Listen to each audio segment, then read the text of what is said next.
America संघ व्यापार समझौते पर सकारात्मक दृष्टिकोण को लेकर कुछ शेयरों में हलचल मची है। केंद्रीय वाणिज्य मंत्री पीयूष गोयल ने मंगलवार को घोषणा की है कि भारत और अमेरिका के बीच व्यापार वार्ता सकारात्मक रूप से आगे बढ़ रही है।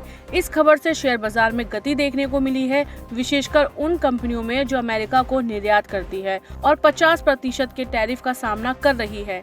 अमेरिका के साथ ट्रेड डील को लेकर काफी पॉजिटिव डेवलपमेंट सामने आ रहे हैं और व्यापारियों से लेकर शेयर बाजार के निवेशकों को इस समझौते का इंतजार है। इस बीच केंद्रीय वाणिज्य मंत्री पीयूष गोयल ने कहा है कि भारत अमेरिका व्यापार वार्ता सकारात्मक प्रगति कर रही है। उन्होंने Indo American chamber of commerce के सदस्यों को भरोसा दिलाया कि जब यह समझौता निष्पक्ष, समतापूर्ण और संतुलित हो जाएगा तो आपको बहुत अच्छी खबर सुनने को मिलेगी।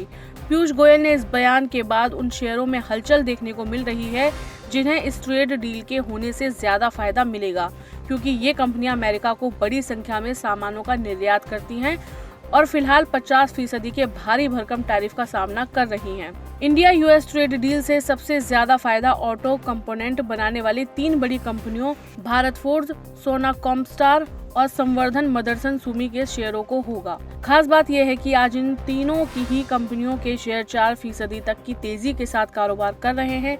भारत भारी मात्रा में अमेरिका को कपड़े भी निर्यात करता है, इसलिए ट्रेड डील का टेक्सटाइल सेक्टर की कंपनियों के शेयरों पर भी असर पड़ सकता है। ऐसे में गोकुलदास एक्सपर्ट, केपीआर मिल, वेल्सपन लिविंग, अरविंद और पर्ल ग्लोबल के शेयर फोकस में रह सकते हैं।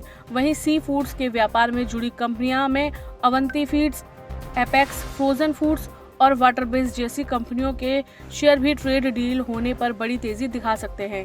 इसके अलावा डायमंड एंड जेम्स कंपनियों और फार्मा कंपनियों के शेयरों पर भी ट्रेड डील का सकारात्मक असर होगा। बता दें कि इससे पहले अक्टूबर में आई एक मीडिया रिपोर्ट्स में सूत्रों के हवाले से कहा गया था कि भारत और अमेरिका दोनों देश ट्रेड डील के बेहद करीब पहुंच चुके हैं और भारत पर लगा 50% टैरिफ घटकर 15 से 16% तक हो सकता है।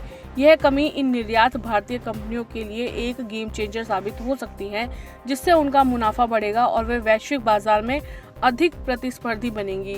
यह समझौता दोनों देशों के लिए निष्पक्ष, समतापूर्ण और संतुलित आर्थिक संबंधों का मार्ग प्रशस्त करेगा।